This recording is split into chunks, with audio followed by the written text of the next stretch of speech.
Et bonjour à tous, c'est parti pour l'analyse de cette 8e ronde du championnat de France. J'ai pour l'instant 5 points sur 7. Je suis 6e avant cette partie.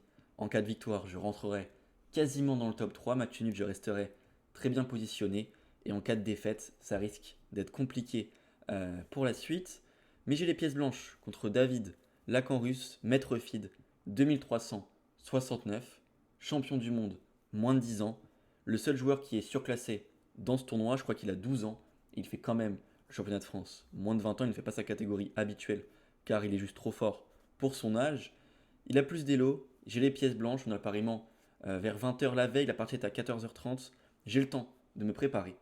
Mais pour cette partie, il va se passer quelque chose de terrible. De terrible.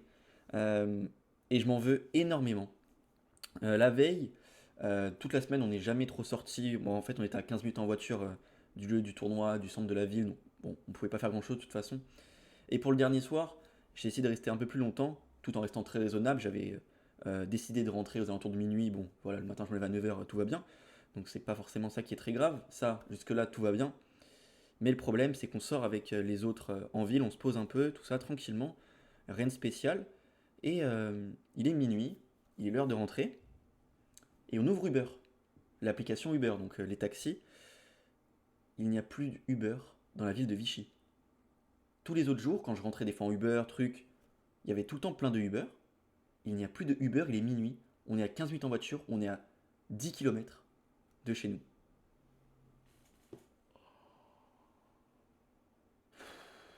On cherche tout. On prend Bolt, on prend Hitch, on prend Uber, on prend taxi. Il n'y a plus rien. Plus rien. J'appelle des gens qui sont dans la ville. Ouais, t'as une voiture, tu peux me déposer. Non, non. Personne n'est dispo. Personne n'est réveillé. On est clairement dans la mouise. On regarde un peu les abonnements de trottinettes électriques. On voit qu'il y a des trottinettes électriques. On finit par prendre un abonnement de trottinette électrique. On avance un peu. Mais on se rend compte qu'au bout de 2 kilomètres, les zones ne sont plus autorisées avec cette trottinette-là. Donc il faut la déposer. Donc on fait 2 kilomètres avec la trottinette.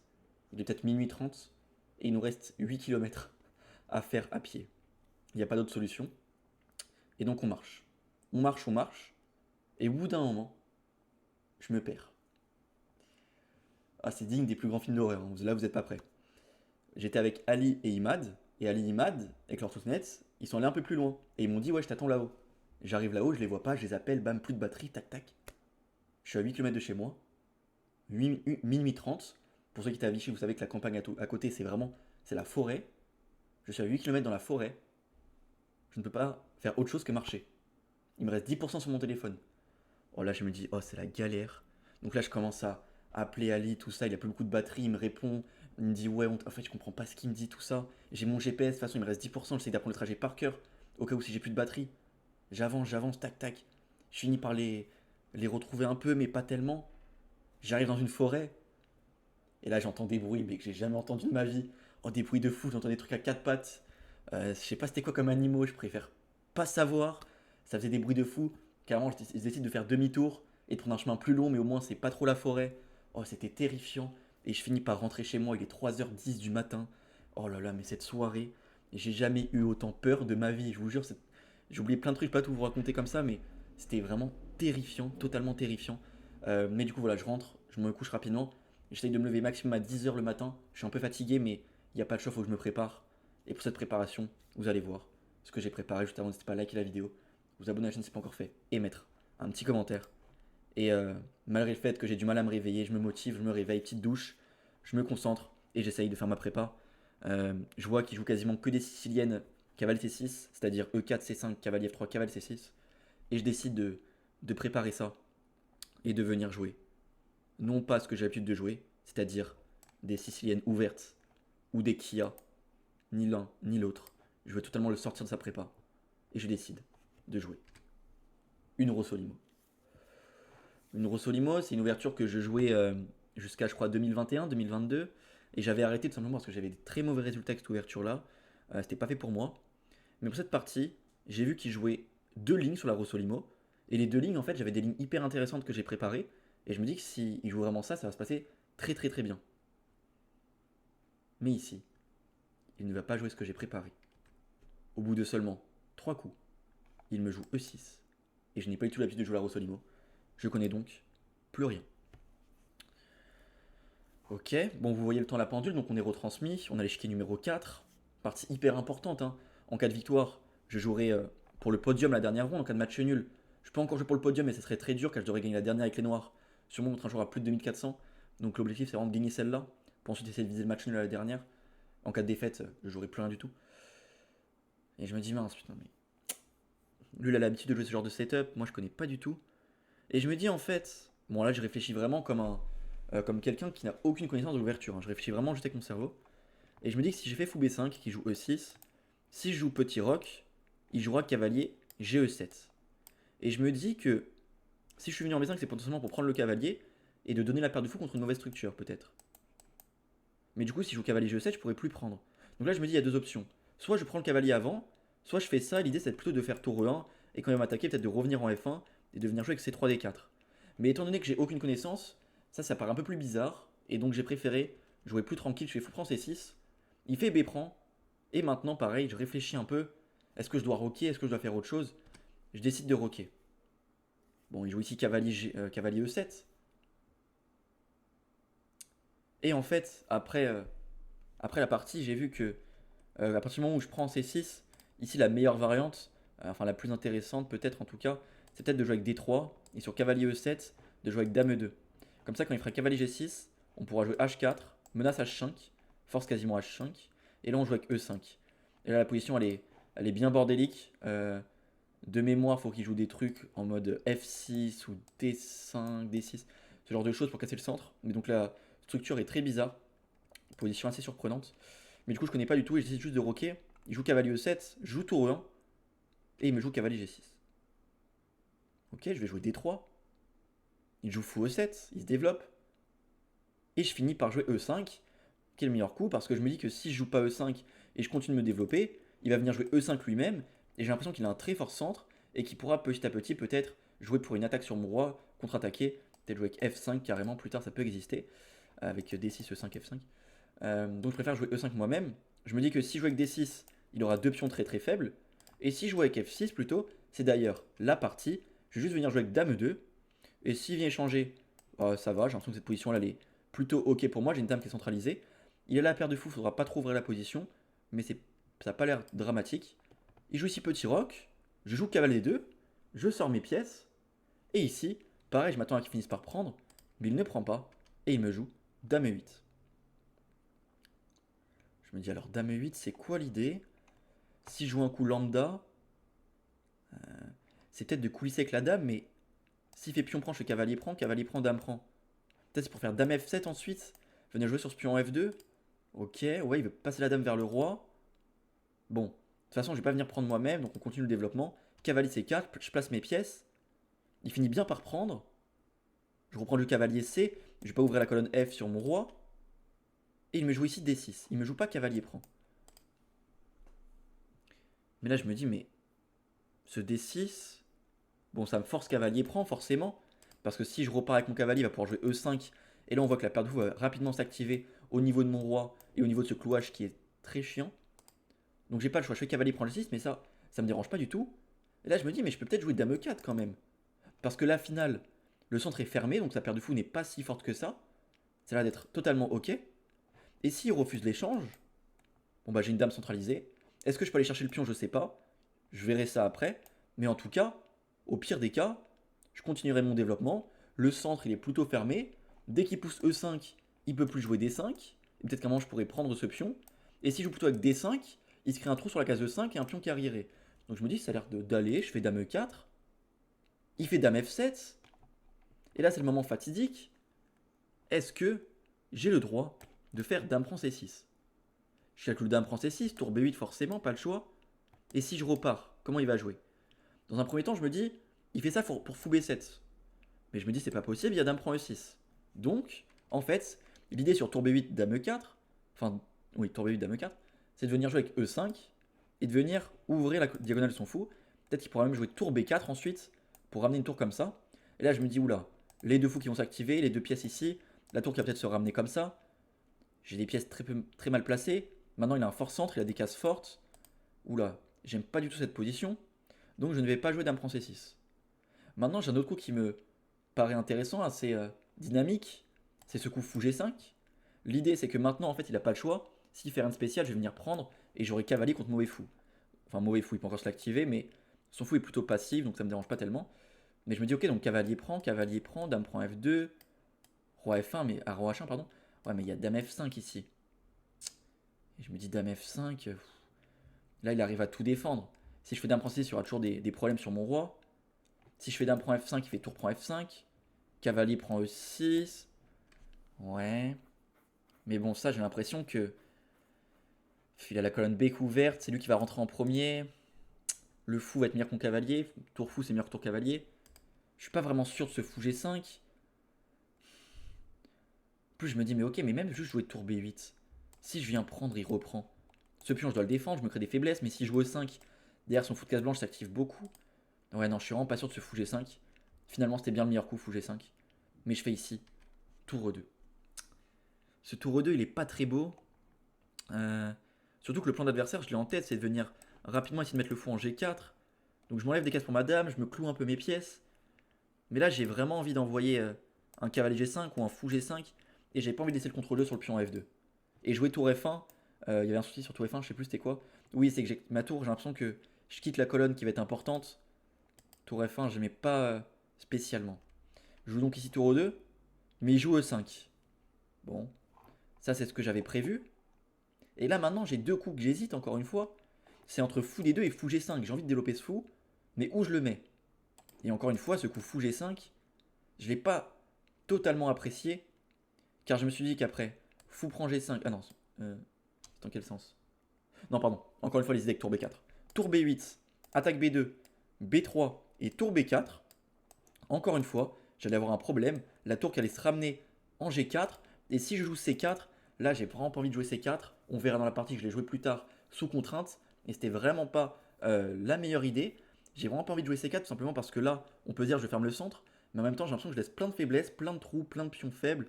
Et si un jour il arrive à tout péter, ça peut créer des chocs à pic. Et là, il y a plein de faiblesses de partout. J'ai pas envie d'avoir ça. Donc je me dis, il faut que j'empêche tour B4. Je fais donc plutôt fou D2. Mais en même temps, c'est assez passif. Donc je suis vraiment pas serein de ce fou D2. Il joue quand même tour B8. Mais maintenant, je joue B3. Et je me dis, ok, ça a l'air de tenir. Pour l'instant, ça va. Il joue ici dame H5. Il coulisse ses pièces. Et maintenant, comment je continue? Parce qu'il menace quand même des trucs concrets. Il menace fou F5. Madame n'a plus beaucoup de cases. Et il menace aussi fou G4 pour venir jouer sur ce clouage. Il faut donc que j'empêche surtout ce clouage. Car s'il vient et qu'il fait fou prend, là il gagne un pion. Et même si je viens défendre, il va pouvoir venir me doubler les pions à un moment. Et donc derrière, j'ai pas envie de jouer cette finale là. Donc là je calcule et je me dis bon, soit j'active ma dernière pièce, soit je fais tour E3. C'est les deux meilleurs coups de l'ordi. C'est ça ou ça, il n'y a pas le choix. Les deux coups se valent à peu près, tour à E1 c'est un peu mieux. Malheureusement je joue tour E3. Tour E1 j'ai eu peur de fou G4. Et je me dis que si je fais maintenant tour E3, bon en fait ça change quoi de le faire avant? Je peux aussi le faire avant tour E3. Sauf que, ce qui est drôle c'est qu'hier soir j'ai écouté le récap de Kevin sur la partie Alireza Goukesh. Et quand Alireza il joue le coup H6 pour empêcher fou G5 qui est une erreur, Kevin il dit que si on, on prépare la défense d'un coup qui n'est pas forcément un très bon coup, genre fou G4, on voit dans cette position là, si j'ai fait tour à E1, fou G4 et tour E3, le fou en G4 il n'est pas vraiment justifié. Donc c'est pas forcément un très bon coup. Donc si on prépare la défense, on anticipe un mauvais coup par un coup pour défendre, c'est pas bon signe. Cette vidéo je l'ai écoutée hier soir, la partie date de 3 semaines. Peut-être que si la vidéo je l'aurais écoutée avant, j'aurais réfléchi à ça et je me serais dit, tour E3 c'est pas très malin. Donc en fait ici il fallait bien faire tour E1 d'avant, parce que du coup s'il fait fou G4 j'ai juste tour E3. Et en fait cette finale là, bien évidemment, il n'y a aucun souci, je peux même faire dame prend. Et ça va, parce qu'en fait le centre il est plutôt fermé, son fou est plutôt mauvais. Je vais mettre une tour en E4 peut-être et jouer F4 assez rapidement. Et je vais me défaire de ses faiblesses. Donc en fait, fou G4 sur tour A1, c'est pas du tout une menace. Et donc s'il ne fait pas fou G4, qu'est-ce qu'il fait? Il va faire fou D7, se développer normalement. Et maintenant peut-être que je peux jouer H3, tour BE8, disons. Et voilà, après ça va être une partie. Je suis un peu moins à l'aise parce que j'ai moins d'espace, je suis un peu regroupé. Mais c'est pas du tout catastrophique, on voit l'ordi qui met une position quasiment égale. Mais du coup ici je joue tour E3. Et il me joue pas fou G4 tout de suite, parce que bon maintenant du coup c'est pas du tout justifié, fou G4. Il me joue fou F6. Et fou F6, il place son fou en face de ma tour, et il menace clairement de faire D5, dame bouge, et E4. Et donc de gagner une pièce. Donc là, il y a une véritable menace. Il faut que je fasse attention. Donc deux options. Soit défendre la case pour pas qu'il puisse pousser, soit bouger cette tour. Mais je me dis, mais si je bouge cette tour en E1, comme dans l'autre variante, peut-être que là, il va y avoir des histoires de fou F5. Et là, madame, je sais pas trop où je la mets. Finalement, l'ordi dit que sur fou F5, je peux enfin prendre le pion en C6. Mais ça, pendant la partie, je l'avais pas compris. Et je m'étais dit que là, si je dois encore bouger madame, par exemple, alors j'ai plus beaucoup de cases, j'ai que A4 et C4. Disons dame C4, il va jouer tour F7. Et là, en fait, madame, toutes mes pièces n'ont plus de cases. En fait, ma tour, si elle recule, je me prends fou G4. Cette tour-là, elle est déjà bien placée. Ce fou n'a pas de case, cette dame n'a pas de case. J'ai l'impression que je ne joue pas, en fait. Donc là, au bout d'un moment, je me suis dit, je vais me faire masser petit à petit. Je ne peux plus bouger une pièce. J'ai plus que 26 minutes à la pendule. On est qu'au 19e coup. Faut que je me bouge et que j'essaye de trouver du contre-jeu. Au bout d'un moment, faut que j'arrête de me faire masser. Et là, j'envoie un coup que j'aurais jamais dû jouer. J'envoie C4. Bon, C4, peut-être que certains ça va choquer enfin, peut-être que certains ça va pas vous choquer. Mais C4, c'est très choquant comme coup. Tout simplement parce que je laisse énormément de cases. Et en fait, tout simplement, quand il jouera fou F5, je m'enlève mes seules cases avec madame. Madame a de moins en moins de cases. Pour l'instant, fou F5, je m'étais dit que c'était pas un souci parce qu'au pire, j'irai prendre C6 maintenant, au pire des cas. Donc je me dis, fou F5, c'est pas un souci. Et là, je me dis, mais attends, mais si je joue tour B6 tout simplement, je suis dans la merde. Parce que maintenant, fou F5, madame, elle a plus de cases. Et là, je repense, le championnat de France et les enfermements de dames, c'est une grande histoire d'amour. Je repense à ma partie contre Mathéo l'année dernière au championnat de France, avec qui on a fait la vidéo ensemble sur YouTube si vous voulez la regarder, où je perds avec les pièces noires en seulement 20-25 coups. Je me fais enfermer une dame au milieu de l'échiquier. Et là, je me dis, mais attends, mais en fait, chaque année, il faut que je me fasse enfermer une dame au milieu de l'échiquier au championnat de France, sinon c'est pas drôle. Et là, je me dis, ah, attends, mais s'il fait tour B6, je vais être obligé de rebouger ma tour pour me créer des cases. Mais si je bouge ma tour, il va me mettre fou F5, puis fou G4. Je pourrais plus jouer tour E3, je suis totalement raide. Je me dis, mais c'est pas possible. Et là, je vois qu'il me joue fou B7. Et je me dis, fou B7, ça va. Il peut plus jouer fou F5. J'enlève cette menace-là. Et je me dis, bon bah, il y a une finale qui me paraît intéressante. C'est de venir jouer H3, suivi de Dame G4. Et s'il prend, je vais reprendre.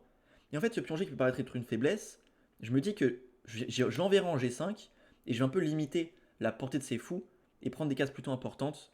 Et au pire des cas, je rentrerai dans cette finale-là.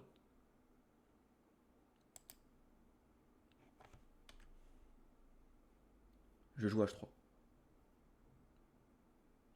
Et là, je vois bien à son regard quand je joue H3 tempo qu'il y a un souci. Et au moment où je pars pour appuyer sur la pendule, je me dis mais comment je peux rater ça? Il y a 3 coups, j'avais voulu empêcher D5 en jouant C4. Et là, je me suis totalement focus sur l'idée que madame se fait enfermer, que j'ai totalement oublié qu'il y avait une nouvelle idée D5 qui va fonctionner, étant donné que là je fou B7, pardon, et maintenant qu'il défend son pion, qui avant n'était pas défendu, maintenant le fou va venir défendre, et donc il a le droit de jouer D5. Et si je bouge madame, n'importe où, je vais juste me prendre E4, enfin, échange des dames, puis E4, et la tour sera attaquée, et le cavalier sera attaqué. Je fais donc C prend D5, C prend D5. Et j'abandonne, tout simplement parce qu'ici, je bouge madame n'importe où, c'est-à-dire j'ai 2 cases, soit A4, soit G4, ici ou ici. Mais dans tous les cas, il me jouera E4. Il va attaquer mon cavalier et attaquer ma tour et je vais donc perdre une pièce ou perdre une tour. C'est donc terminé. Et là je me dis mais pourquoi il n'y avait pas du beurre la veille? Parce que j'en suis sûr que c'est surtout dû à de la fatigue. Parce que c'est impossible de rater ça. Et je me dis mais c'est pas possible, c'est arrivé au pire moment. Encore cette histoire-là serait arrivée la veille d'une partie où je jouais en 1800, 1900. Je pense que je me serais débrouillé, mais contre un joueur à quasiment 2400, j'ai pas le droit à l'erreur. Et là, je passe totalement à côté de ma partie. Et je passe à côté de mon championnat de France tout court. Je vais vous mettre le bilan de partie puis le bilan du tournoi. Car après cette partie, franchement, j'étais J'avais plus envie, ouais, ouais, ça, franchement, ça m'a dégoûté. Ça m'a dégoûté parce que le chemin de France, c'est un tournoi que j'ai coché sur mon agenda depuis très très longtemps. Je voulais faire un gros chemin de France. Là, j'avais l'opportunité de jouer pour un podium à 2 rondes de la fin. Si je gagne celle-là, j'étais peut-être 3 ou 4e à une ronde de la fin. C'est juste exceptionnel. Et je passe totalement à côté de ça. Et après la partie, je suis quoi? Je suis 9e. Enfin, même si je gagne la dernière, je finirai peut-être 7e. Enfin, ça sert à rien. On s'en fout. Ok. Et du coup, la dernière ronde ne sera pas sur YouTube. Pas parce que j'ai pas envie de la montrer, mais tout simplement parce que je n'ai plus la. Alors, on va en parler après. Donc, ok, donc tac. Tac. Donc, l'ouverture en soi, c'est plutôt bien passé pour une ouverture que je connais pas du tout. C'est même très bien passé. Même, je joue tous les meilleurs coups. Là, tour 2, c'est pas le plus précis, mais c'est pas non plus dramatique. Là, fou des 2, c'est pas le plus précis, mais c'est pas non plus dramatique. B3 aussi. Là, par contre, non, là ça va. C'est jouer C4. L'enchaînement C4 H3, il est digne des pires heures de cette chaîne YouTube. C4 H3. Oh. Et je perds tout simplement. Ok. Bon. Ça fait mal, ça fait mal. Dernière ronde, honnêtement, je ne vais pas du tout la jouer. Enfin, je vais la jouer, mais à contre-coeur. La veille, on s'est posé un peu avec les autres à l'appart. En fait, il n'y avait plus personne qui avait rien à jouer. On a tous fait un mauvais tournoi. Il n'y a que Luca dans l'appart qui jouait pour un podium en moins de 16 ans à la dernière ronde, mais malheureusement, il a perdu la dernière aussi. Mais en tout cas, le dernier soir, on jouait quasiment tous pour rien. Donc on s'est posé dans l'appart, enfin dans la maison, jusqu'à peut-être 3 4 heures. Le matin, on s'est réveillé avant 7 heures pour faire les valises, tout ça. Donc j'ai à peine dormi 2 heures et encore, je pense 2 heures c'est gros. J'avais juste pas envie de jouer, je suis arrivé à la dernière ronde, j'ai tout blitzé, j'ai carrément perdu un jour à 1800 et quelques. Euh, mais en soi, ça, je m'en fous. Enfin, certains diront, ouais, mais du coup, tu viens de donner 20 Elo en l'air. Franchement, c'est pas ma priorité là, les 20 points Elo. J'étais venu pour faire une bonne place. Et ça fait. Cette partie-là, elle a vraiment fait chier. J'avais juste pas envie de jouer la dernière. Et en soi, à la fin de la partie, je comptais vraiment encore vous la montrer, cette dernière ronde, pour faire le tournoi en entier. Mais. Enfin, non, pas après la partie. Quand je suis rentré chez moi. Le problème, c'est qu'après la partie, la feuille, elle a dû finir dans, euh, dans les égouts de Vichy, je pense, parce que la feuille, elle a pris tarif. J'ai même pas eu le temps de la rentrer sur mon téléphone, la partie que je pense qu'elle était déjà bien froissée. Je sais même pas où elle est actuellement. Mais de toute façon, bon, je pense qu'il n'y a pas grand chose à montrer. J'ai blitzé et donné la partie bêtement. Mais ok, bien joué comme adversaire de la dernière ronde. Je sais que c'est quelqu'un qui suit la chaîne. Donc bien joué à lui. Et voilà.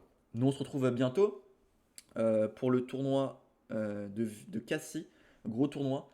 C'est dans 2 semaines. C'est au moment de l'ascension. Juste avant, il y a le top 16. Je joue le top 16 entre le 22 mai et le 29 mai. Avant Cassis, je fais quelques parties en top 16. Puis je vais à Cassis. Donc ça va être 2 enchaînements euh, de très haut niveau. Donc j'espère que ça va bien se passer. Avant, vous aurez des vidéos sur YouTube d'un tournoi de partie longue, mais très court, d'1 heure plus 30 secondes, un tournoi sur un week-end que j'ai fait à Colombes. Je ne sortirai pas les 6 vidéos. Je vous sortirai sûrement un petit récap d'une vidéo du tournoi avec les moments importants et principalement.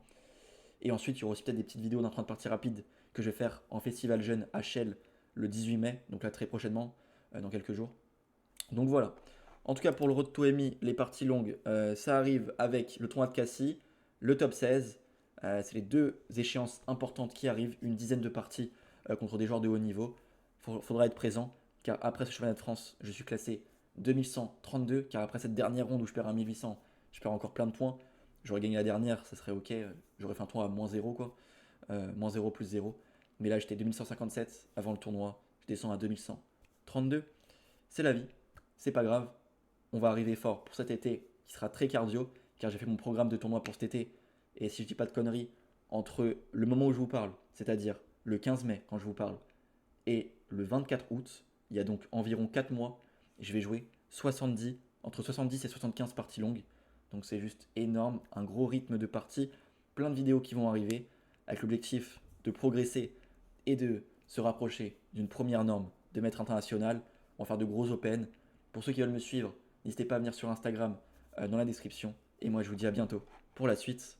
Désolé de cette partie ridicule. Et nous on se retrouve bientôt. Allez, ciao.